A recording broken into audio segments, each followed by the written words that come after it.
Buenas tardes, soy Miguel Ángel Guerrero Puerta y vamos a comenzar con la exposición de la presentación del Congreso INTED segunda edición, Congreso Internacional de Innovación y Tendencias Educativas.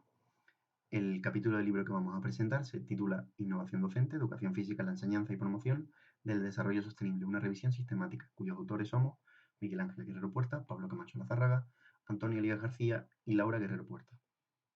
Comenzando con la introducción de nuestro trabajo, en los últimos años se ha ido documentando cómo existe una amplia tendencia en la literatura basada en la divulgación educativa en educar en base a unos valores y con el propósito de un aprendizaje pleno y completo por parte del alumnado, tratando así de alejarse lo máximo posible del mero hecho de la obtención de un resultado y poniendo así de manifiesto el importante papel que presenta en la formación y desarrollo de las personas, además de la influencia que va a suponer en cómo ve el mundo, además de cómo convive y se desenvuelve con él.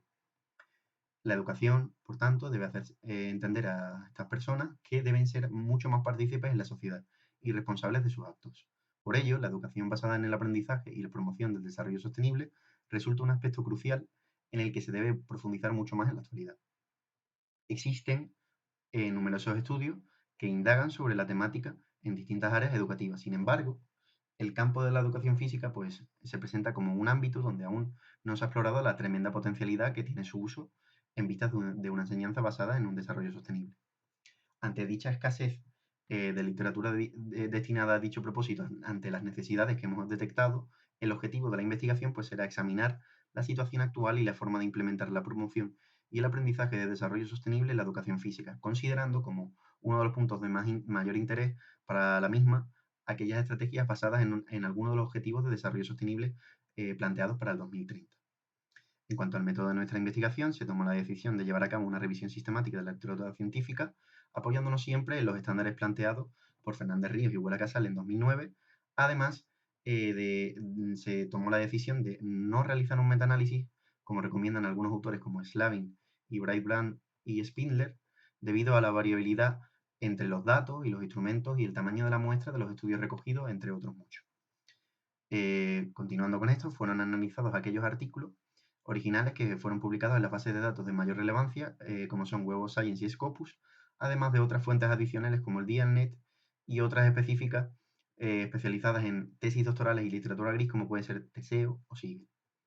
Por último, pues fueron evaluadas todas aquellas publicaciones publicadas entre enero del 2020 y mayo del 2021, para así poder comprobar cómo ha evolucionado dicha temática en los últimos 20 años.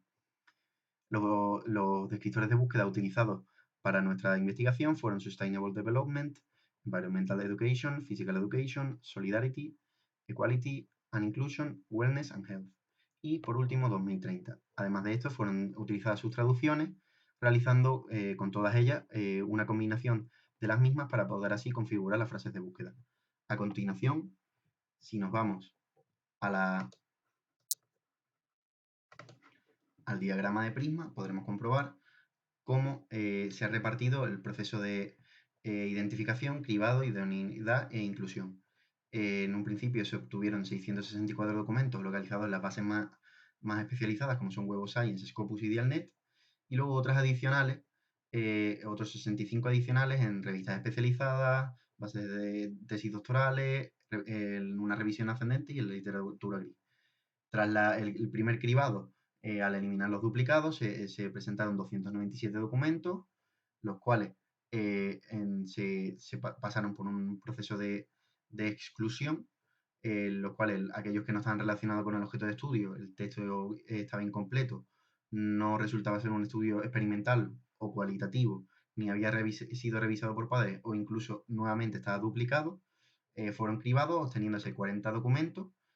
tras revisar, por lo tanto, los títulos y resúmenes de todos ellos. Una vez que se revisó estos 40 documentos en cuanto al texto completo,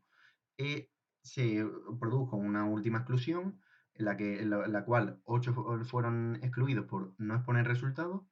y 18 por estar fuera de la muestra del estudio, lo que hizo un total de 14 estudios incluidos tras revisar los textos completos. Y por último, una vez que se evaluó la relación con la temática, fueron incluidos 10 documentos por su relación con la temática. Continuando con los resultados, si vemos las tablas que se presentan a continuación, la tabla 1 y la tabla 2, muestran las características de los estudios encontrados mediante el proceso de búsqueda descrito, Y la tabla 2 se trata de un extracto, a modo de ejemplo, de la tabla donde hemos recogido los objetivos, metodología, resultados y conclusiones tomados en los estudios seleccionados. Por último, en cuanto a la discusión y conclusiones de nuestro estudio, como hemos mencionado inicialmente, el objetivo de la investigación fue examinar la situación actual y la forma de implementar la promoción y el aprendizaje de desarrollo sostenible en la educación física. Por tanto, se considera que dicho objetivo se ha cumplido con creces y ha proporcionado, tras una extensa revisión, un total de 10 artículos que fueron finalmente seleccionados y analizados, como hemos visto anteriormente. Se hallaron resultados positivos en distintas estrategias basadas en el aspecto ecológico de la igualdad o medioambiental, entre otros, que mostraban una mejora en la percepción y la concienciación del alumnado sobre la temática estudiada. Por último, se concluyó con que la temática del desarrollo sostenible dentro de la educación física debe mejorar y trabajarse mucho más en los años venideros, puesto que se reportaron niveles bastante reducidos en distintos grupos de población en cuanto a la concienciación sobre el desarrollo sostenible. Para ello, por tanto, se considera esencial la implementación de programas de desarrollo sostenible por parte de las instituciones educativas y por parte del profesorado no solo de educación física, sino de todas las ramas que componen la educación. Por último, en vistas de realizar una crítica constructiva para reforzar futuros trabajos, se reportó como una limitación del estudio que la mayoría de las investigaciones dedicadas a evaluar la temática solían ser de corte transversal, por lo que se recomienda para futuras investigaciones que se realicen propuestas de corte longitudinal que evalúen así los efectos que se va a producir a largo plazo. Con todo esto damos por finalizada nuestra exposición y damos por concluido el Congreso.